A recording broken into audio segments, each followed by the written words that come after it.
कुरुक्षेत्र की हवाओं में धूल नहीं थी, भाग्य की गंध थी।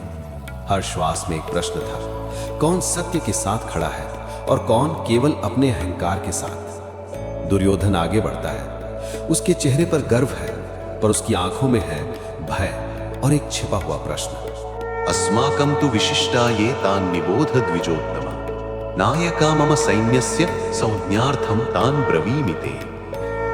भवान् भीष्मश्च कर्णश्च कृपश्च समितिञ्जयः, अश्वत्थामा विकर्णश्च सौमदत्तिस्तथैव च। अन्ये च बहवः शूरा मदर्थे त्यक्तजीविताः, नानाशस्त्रप्रहरणाः सर्वे युद्ध विशारदाः। हे ब्राह्मण श्रेष्ठ, मेरे पक्ष में भी जो योद्धा हैं उन्हें आप जान लीजिए।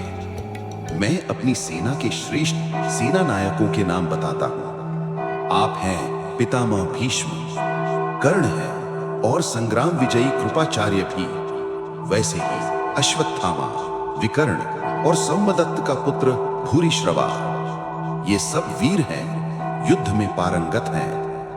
और वो कहता है, और भी कई शूरवीर हैं जो मेरे लिए अपना जीवन न्यौछावर करने को तैयार हैं। वे विविध शस्त्रों से सुसज्जित और युद्ध कला में निपुण हैं। वो अपने योद्धाओं की गिनती कर रहा है। नामों में शक्ति है पर आत्मा में हलचल। भीष्म की वाणी, कर्ण का पराक्रम, कृपाचार्य की तपस्या, सब उसके पक्ष में है।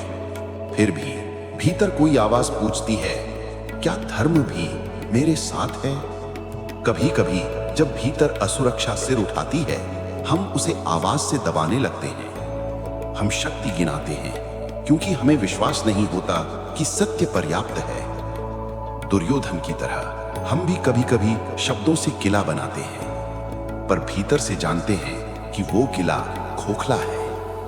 ये श्लोक हमें बताता है, सच्चा आत्मविश्वास गिनती से नहीं आता, शांति से आता है। जो सत्य में स्थित है उसे प्रमाण की आवश्यकता नहीं, उसकी निस्तब्धता ही उसका घोष है। जब भीतर का भय मिटता है तभी असली वीरता जन्म लेती है। शुभम भवतु। Echoes of Aranya, wisdom for daily life.